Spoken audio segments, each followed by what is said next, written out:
So of these, which ones do we want to go over, had questions about, want to make sure that we got the right answer?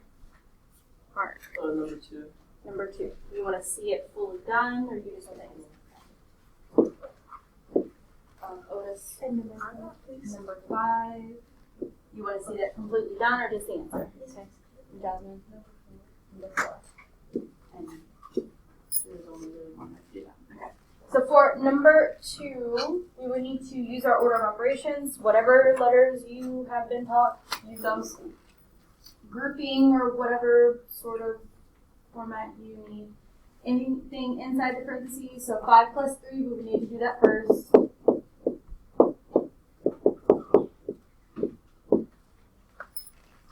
Then anything with exponents or radicals, those are your square roots, cube roots, and roots. So 8 squared and 2 cubed.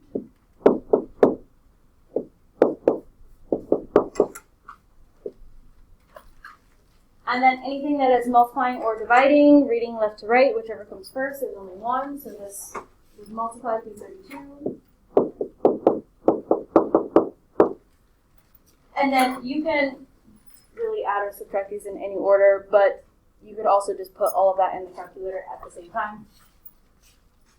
But these two would give you negative 40 plus 32. That final answer would be negative 8. So if you did not get that, make sure you fix that. That way when I collect this, you have that one right. Do you want the whole thing or just the answer? A whole thing. Okay. Going back to number 1, then we'll jump down to number 4. We should have put both of these into x and y. So x was 9 minus our 5. Anytime you're putting in things next to other things, put it in parentheses.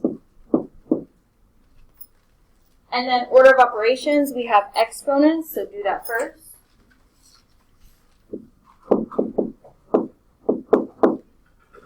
And then anything that is multiplying, do that next. So the negative 5 and the 4. And then you can subtract. So this should have been negative 11 for that first one. Yes. Mm-hmm. Do you know where the water fountain is down here? Okay, so if you come out like 3 columns down, there's one right there. You can go. Mm-hmm. Questions about 1 or 2 so far? Number 4, we have to look at all of our operation words. We have 2 less than, that's going to give us subtracting. The product of, so we're going to be multiplying. And the sum of, so we're going to be adding. Remember that the product of, the sum of, those are parenthesis phrases. So the product of, I am multiplying negative 4 and everything else. And then for the sum of, I am adding a number and 3. So if you kind of put that in that format, you'll see where things start to go. Remember that less than is a turnaround phrase, so whatever comes before that goes at the end. So we know at the very end we're going to have a minus 2. We know we are multiplying negative 4 and everything here.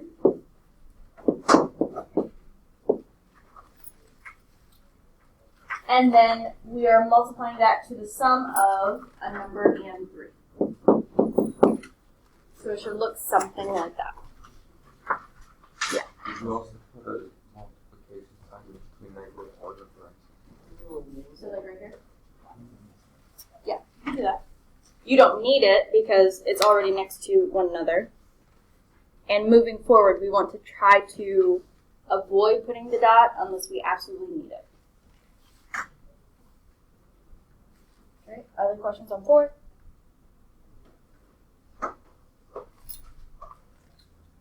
For number 5, we needed to distribute the 1/2 and the negative 1/3.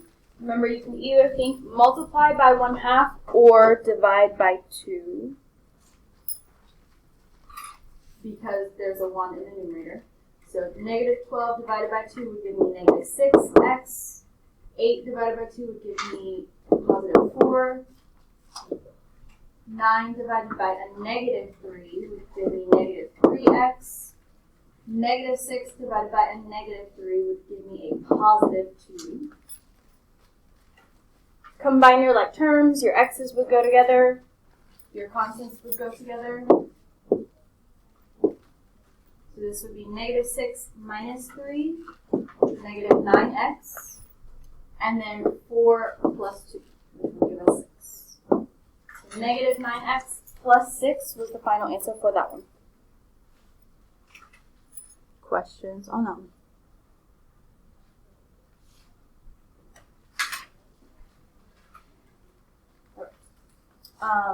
Before we get into the actual lesson, I have to pass out course calendars also. I wanted to do like a refresher. You probably have seen this before. Do this on either the desk, so you can grab a dry erase marker, or get out a separate sheet of paper.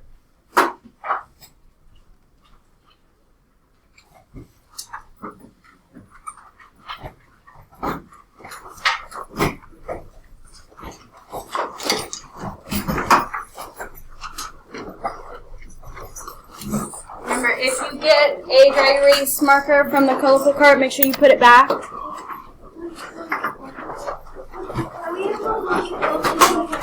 Yes.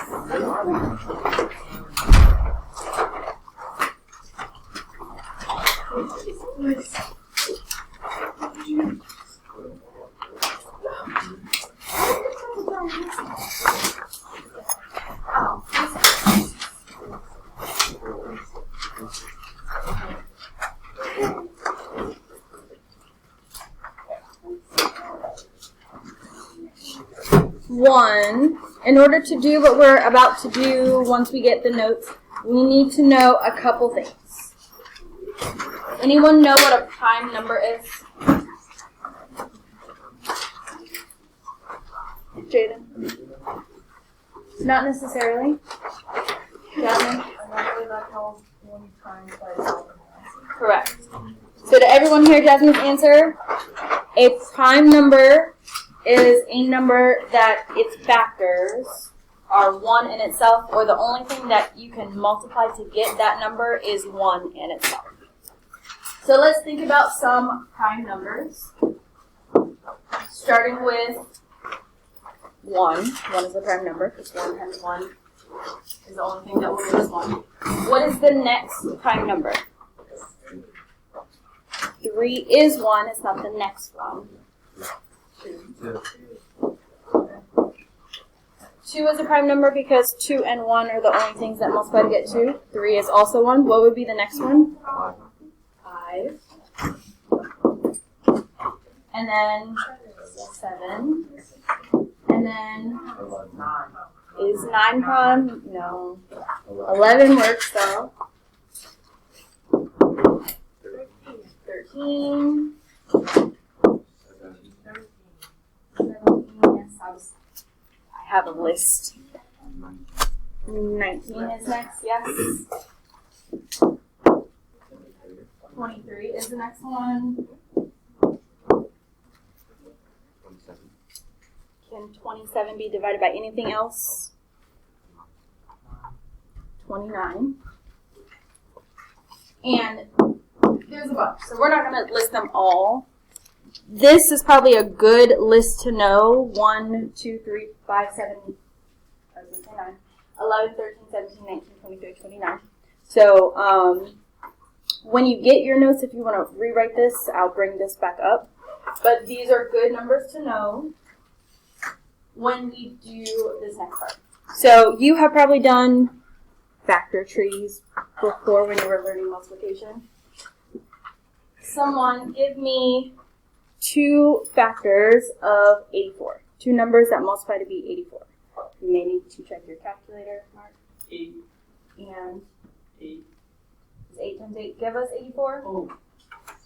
Otis? 4. 4 and 8, right? No, not 8. No, give me a second. 4 does work. 21. 4 and 21. Okay. And you could have chosen a bunch of them. So write 84 down on your whatever you're writing on.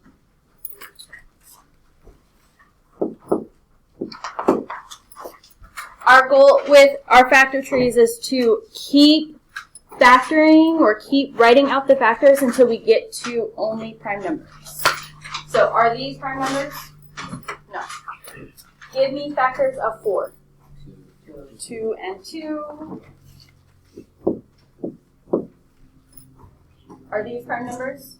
Yes. So 4 is done. Give me factors of 21. 7 and 3. And those are both prime numbers. So we would be done with our factorization. What if, not what if you had chosen any other factor. So 84 has a bunch. 2 and 42, 3 and 28, 6 and 14, 7 and 12. If you had chosen any of those, you would still get the same prime numbers at the end. To test that, let's do, sure. Now 7 is already prime. Give me 2 factors of 12. Okay. Someone could do 6 and 2, someone could do 3 and 4. You would still end up with the same thing either way. Can we break either of these down more? 6, 2, what and what? 3 and 2. You're not. So 7, 3, 2, 2, 2, 2, 7, 3. Same thing. You should get these same numbers at the end no matter how you factor. Right? Give me 2 factors of 144. Virginia. Sure. There are a bunch. We know we can break these down. Let's break them both down differently. Otis? 72 and 2. Okay, hold that thought. Let's break 12 down differently. So we said 6 and 2 before. And then let's use 3 and 4 for the other one.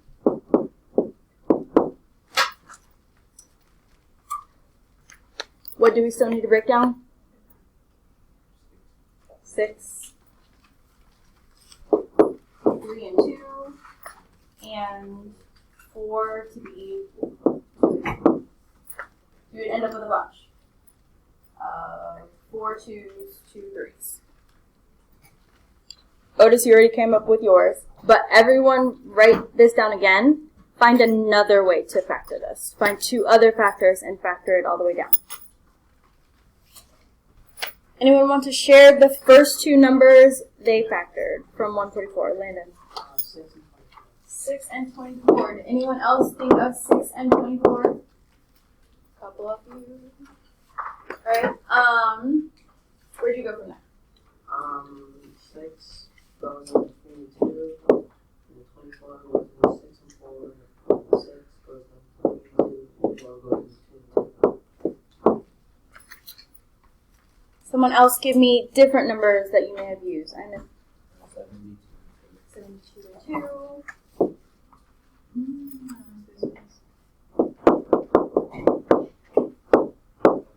And tell me what you did after that.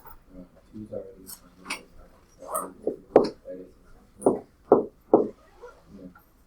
36 is 6 and 6.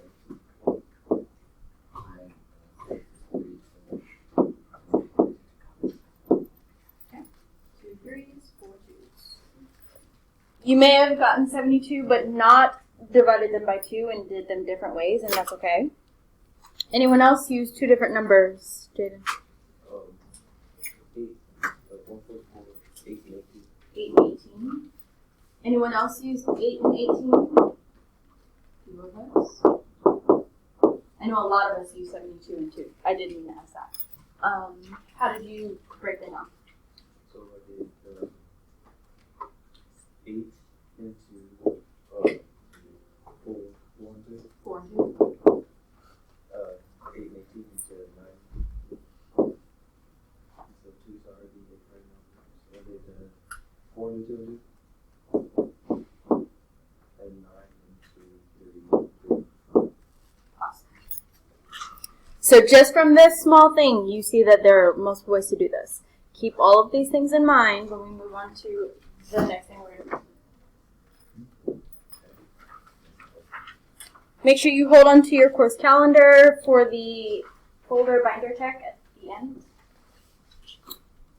And then look at your notes. If you want to list out your prime numbers somewhere at the front, the top, wherever, you can do that. If you need them again, here they are.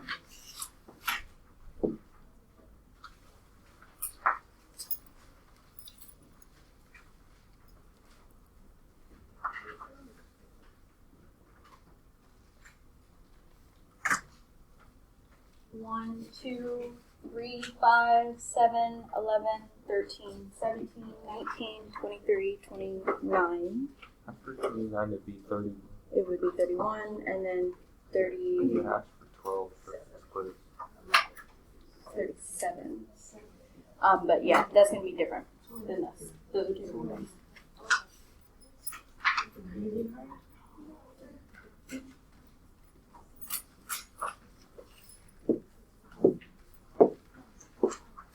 Alright.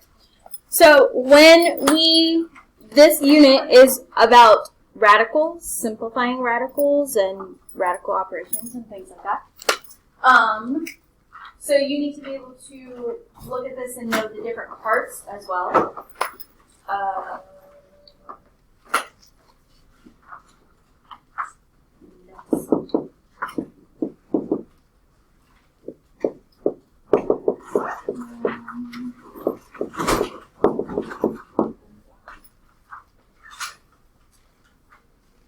Okay, so the number on the outside is called your index.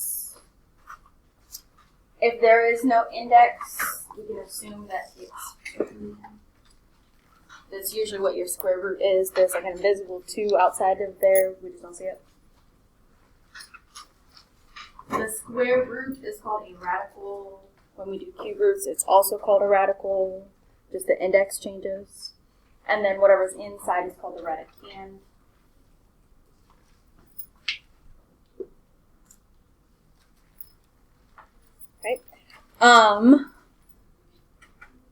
We're going to list the first 12 perfect squares, and I would say try to either memorize these, keep them in your head, something like that. So if you're not sure what those are, it's when you multiply 1 times 1, 2 times 2, and so on and so forth. So the very first one would be 1.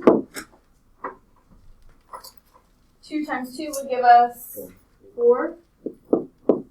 3 times 3, 4 times 4, 5 times 5, 6 times 6, 7 times 7, 8 times 8, 9 times 9, 10 times 10. I started writing way too big for this. Anyway, 11 times 11, and 12 times 12. I would say if you want to know even more, go up to 15. That would be a good stopping point, and know like 20. 20 times 20, which is 400. Those will be good ones to know for certain. This is really nice when they give us these perfect squares, because we can just figure out what that is. Because we know the square root of 16 is 4. We know the square root of 121 is 11. But then we start to multiply things on the outside. So this answer would be what? 22. Mm-hmm. 289 is not up here, but I believe that's 17. So I can double check that. So I went into, or I did the square root of 289. That would give me 17. So if you weren't sure about what that was, that's how you would do that. Can you do double check second x squared, put in your number, and then enter. Now remember that this quiz, this test is no calculator, so you'll have things that aren't this big, or things that you could break down. 6 times 17 would give us what? 102. And then I mentioned earlier that 400 would be 20. The square root of 400 is 20. So this would give us 60. So again, this is really nice when we know what the square root is. Not so nice when it's not easily broken down. If you put, everyone do this, put the square root of 32 in your calculator.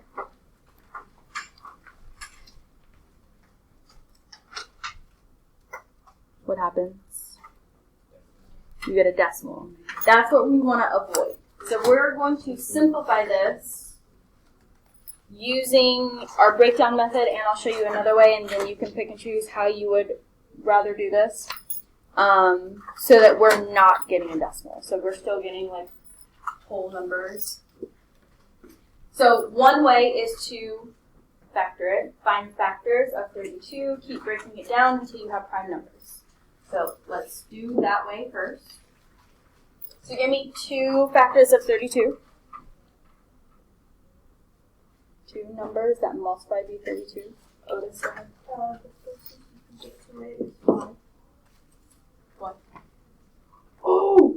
I have seen you put everything down. Okay, Jaden. 4 times. 4 times 8, yes. Okay, both of those are not prime numbers, so we have to keep breaking it down until we get prime numbers. So 4 we know is 2 and 2. 8 we can do 4 and 2, and then have to break 4 down again. We did not do this with our factor trees, but we're going to do this now. If you do it this way, you're looking for groups of 2. Anytime you have, so not the literal number 2, but anytime you have 2 of the same number, I should say. So here we have a group of 2, here we have a group of 2. Doesn't matter where those numbers are, they just have to be the same as long as you have 2 of them.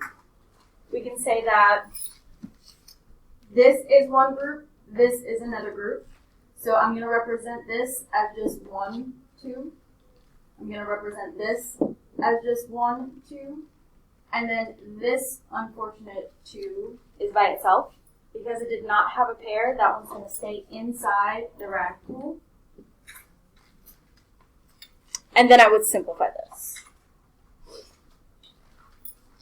So multiply these on the outside to get 4.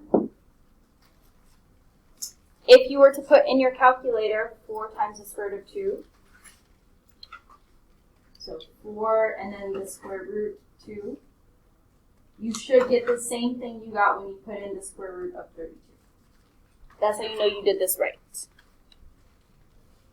If those decimals are the same, then this is as simplified as possible. We cannot simplify this anymore, but those are the same answer. One's just more simplified. Before I show you the second way, do we have questions about that?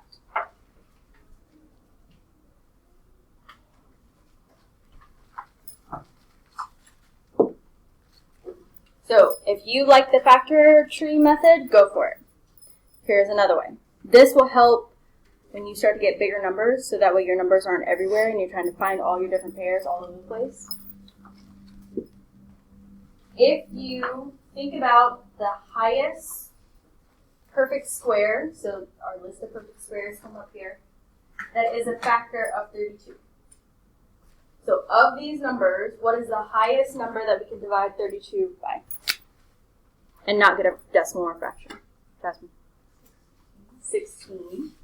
So if I'm thinking factors of 32 are 16 and 2. Notice how here I did a factor tree, I didn't have symbols. Here I'm using symbols. There is a difference. Please use the symbols. I know the square root of 16 is 4. I cannot break this down any further.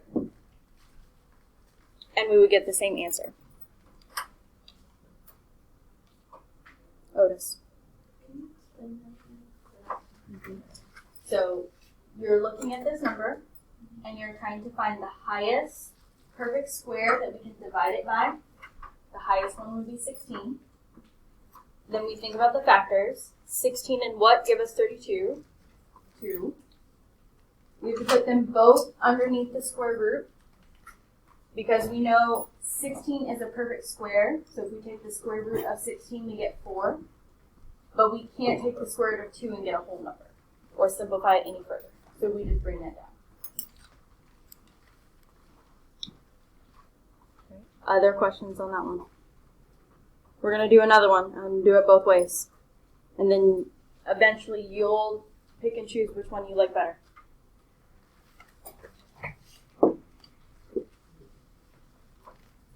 Great. Number 6. We're going to do this the factor tree method first. Jaden? 5 and 36.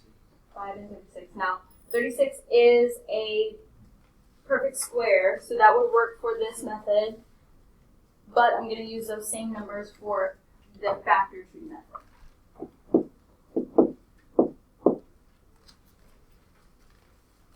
But we have to break down 36 now. Give me 2 factors of 36. Okay. And then we can break those all down to 3 and 2 and 3 and 2. Do we have any pairs of numbers? The 2's and the 3's. We have a group of 2's and a group of the 3's. Anytime you have a group of the same number, those get to, let's say, come out of the radical. And those are going to multiply together. Represent that group by whatever the number is, just with one of them, not 2 of them.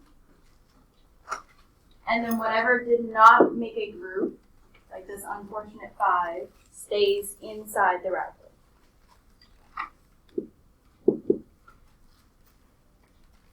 Simplify everything. Multiply 3 and 2. What would this give us? 6 times the square root of 5 is how we would read this.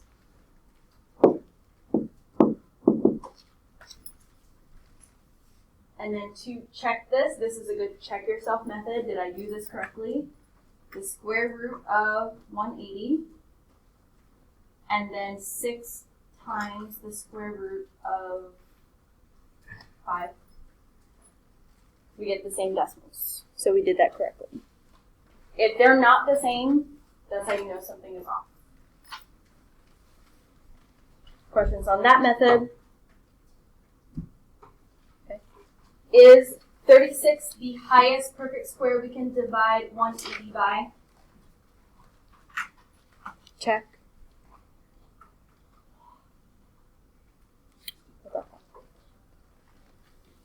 And I know you just answered it. Jaden, go ahead. No, it was 60. 60 or 64? We can divide it by 60, but is that a perfect square? So we want just perfect squares, one of these 12. Is 36 the highest perfect square we can divide 180 by?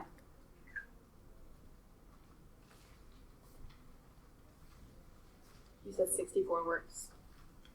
No, it doesn't.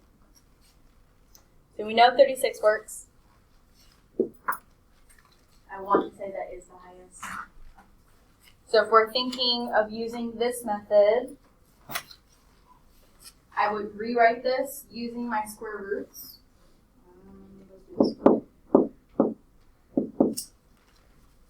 We're going to use 5 and 36, put square roots around both of them.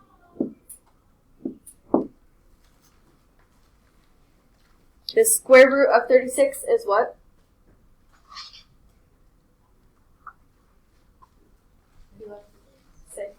Now I wrote these backwards. So this is not going to simplify, it's just going to get brought down, and this is going to be 6. but I can change the order of this because it's multiplication, it's commutative. So right now I have the square root of 5 times 6, but if I rearrange this, I'll get this. I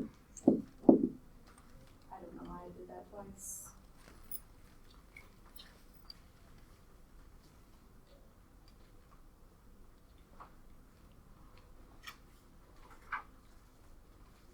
Did you have a question?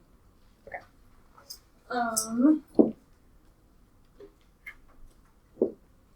Let's try some on the back. Because now we have numbers on the outside, we need to multiply them to these things. This is where the factor tree you might not want to do it this way because you end up with a lot of numbers, but again, it's your preference. For number 11, give me 2 factors of 150.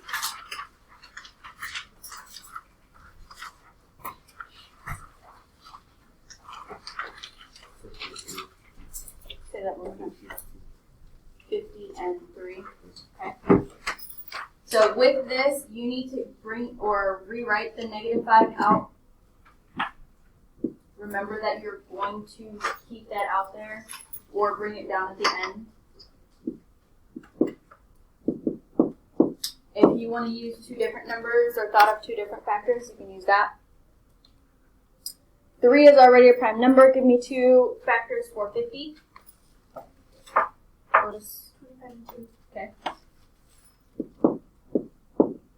I'm not bringing the parentheses all the way down, but it's meant to bring all the way down. 25 we need to break down to 5 and 5. So we have 3, 2, 5, 5. We only have 1 pair. That 1 pair of 5s is going to come out. And it's going to go right next to the -5 that was already there.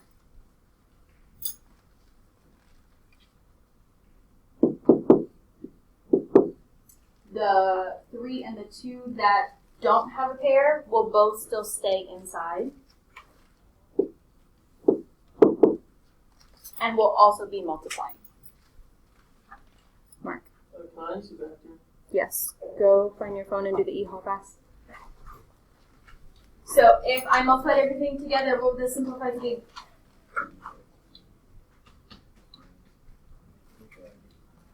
Say that one more time. -1 18 squared. Not 18. Oh, that's Sometimes the things that are left, you could still simplify, but 3 times 2 gives us 6. If I broke that down, I just have 3 and 2. I wouldn't have any pairs there, so I don't need to keep simplifying.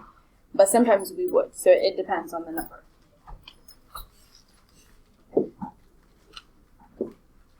So you don't have to flip back. At the top of this page, I would rewrite your perfect 12 perfect squares. 1, 4, 9, 16, so on and so forth.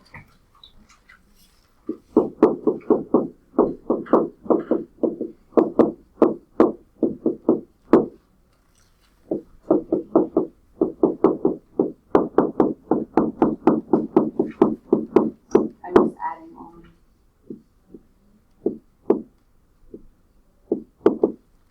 You don't need all those, I just added more.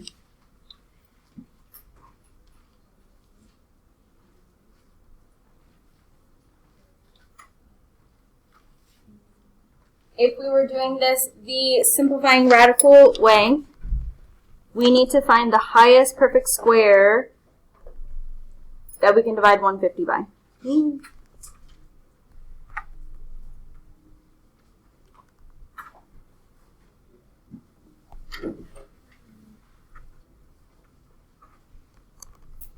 Did you do it? I just have to sign in because I didn't do that.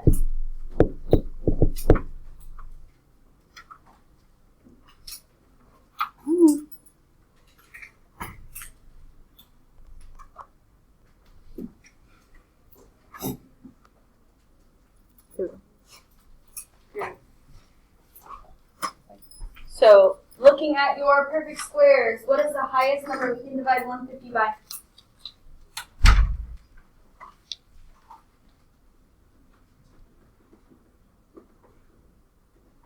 You may have to check some of them. Now, I can say that your 9s probably won't work.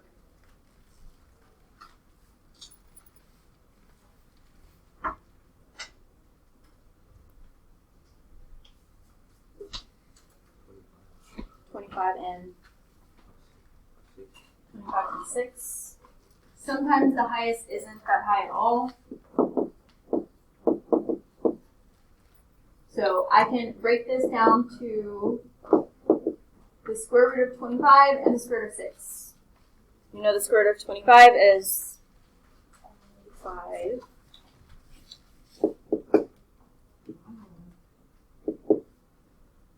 But you would have to remember to bring down this negative 5 so that we're multiplying those two together. And then you would still do the same. So I will say that this method is much faster, but both are efficient.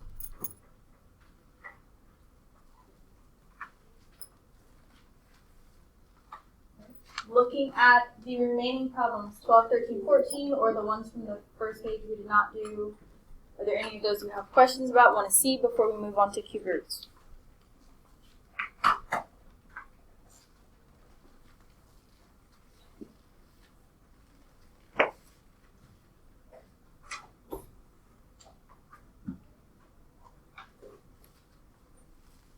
How do we feel about simplifying radicals? Good, okay, not good.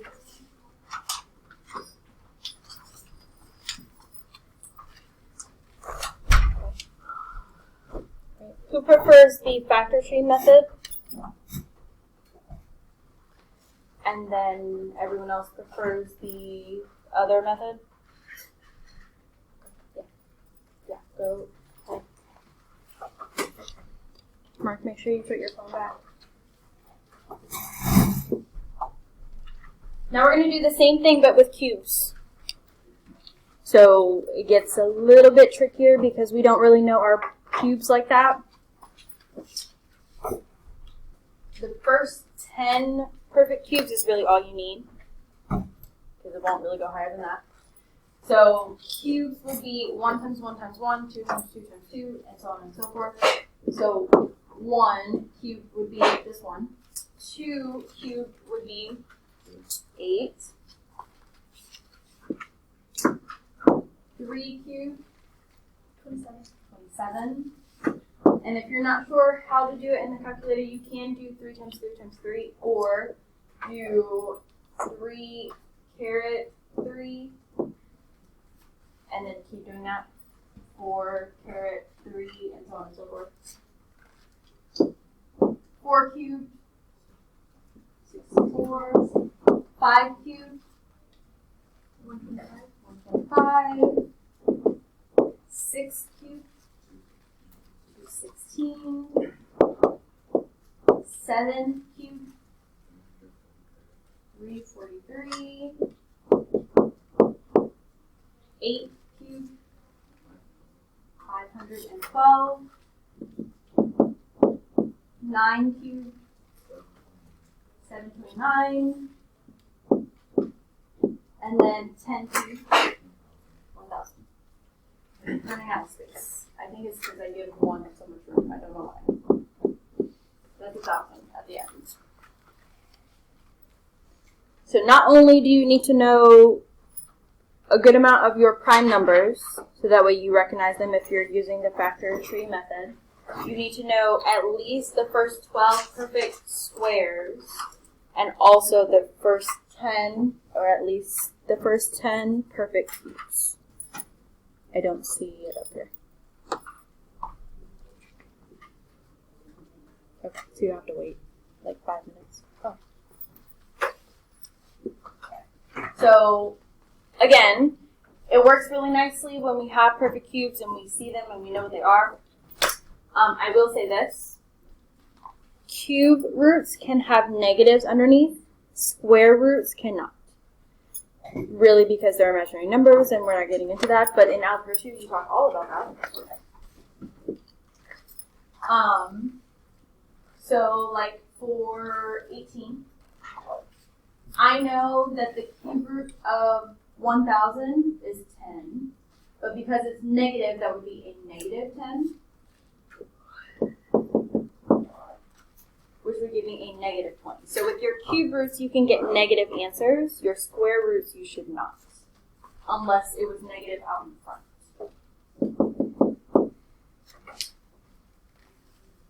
Yes? Which would be the same for 17 after we get negative 3. Mm-hmm. But the ones we're going to do aren't going to be as nice. They're not going to be something we know all the time. So we're going to have to either use a factor tree or do the same method. So I'm going to show both ways again. For 19, if we're using the factor tree method, now instead of groups of 2, we're looking for pairs or groups of 3. Instead of pairs, we're looking for groups of 3. So give me 2 factors of 40. Okay. Bless you. Okay, Jasmine. 4 and 10, sure. Still breaking this down until we get prime numbers. So 2 and 2 and 10 would be 5 and 2. Now we have 3 2s, or a group of 2s. Anytime you have a group of 3 with the same number, those can come outside of the radical. Anything that is not a group of 3 would stay in. So kind of like the square roots, but a little different. So because this is one group, we would represent that with a 2 on the outside. Anything left over that was not in the group would stay inside. But make sure this is now cubed. I accepted it. So if you refresh it, you should see it.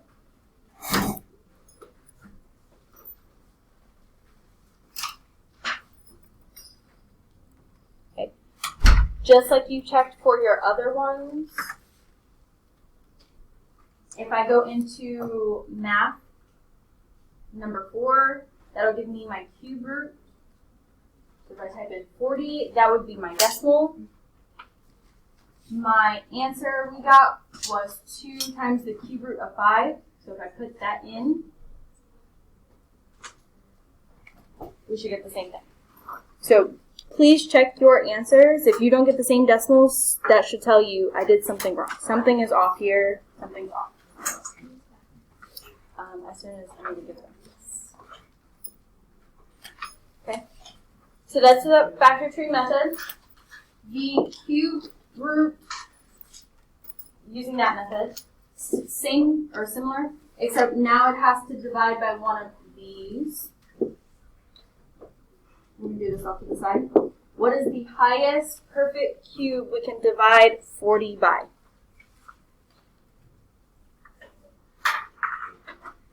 Say that again. 8. Just like with the square roots, leave this in a cube root. 8 and what would give us 40? 5.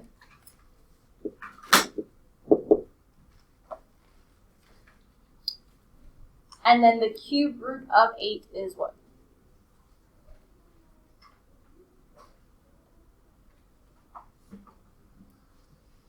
What times what times what will give us 8?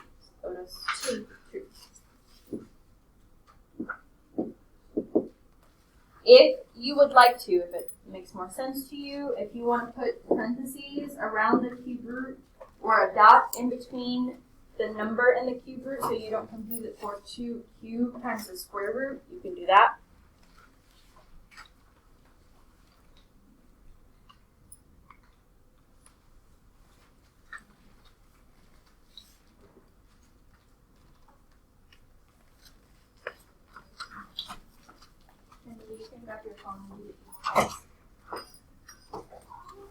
Okay, we're going to try 22. Same thing, we're going to do it both ways. give me two factors of, just think about it as 250. We'll deal with the negative here in a minute. Give me two factors of 250.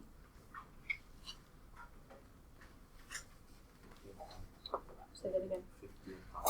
50 and 5, sure. That's not the two numbers you thought of. You can use different ones.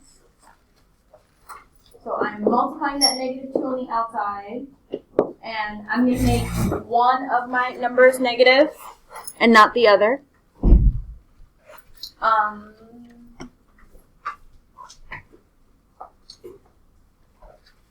No, I'm going to actually take that negative and move it outside.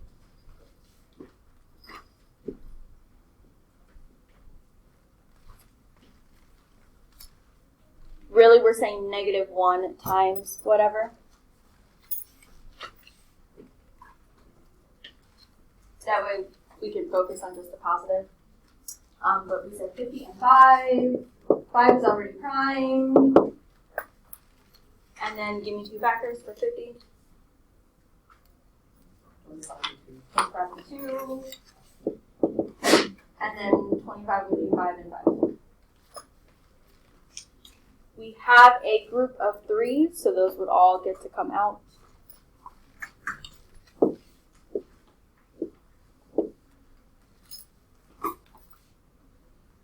So I'm going to rewrite this because it's getting a little messy. So we took that negative, we moved it out, so we have -1 times the -2 that was already there, and this group of 5. And then the only thing left on the inside is that 2. So we're going to have a cube root of 2. If we simplify all of that, what would we get?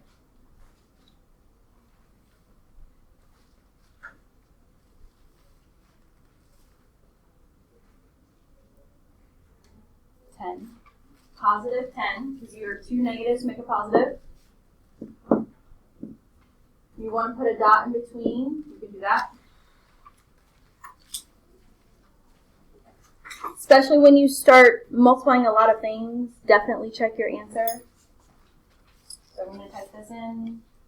-2 times the cube root of -250. And then 10 times the cube root of 2. I think that's what it was. Okay. And then we get the same thing.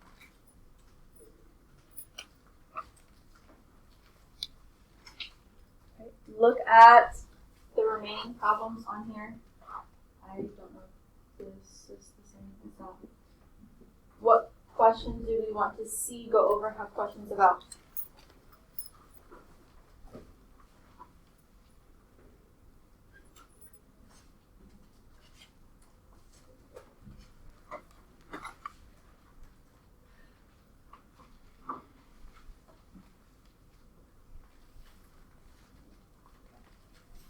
I'm going to give you certain ones that I want you to try, and then that's all we're going to do for the remainder of class.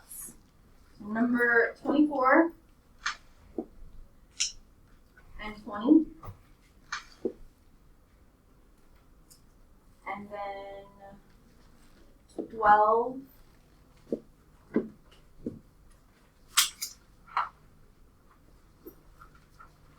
and 7.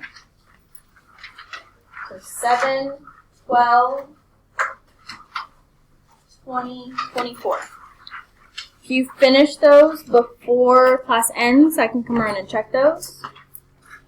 And then, of the Khan Academies that are due next week, the one that's based on this is the Exponents and Radicals Quiz 2. So you could try that after you finish.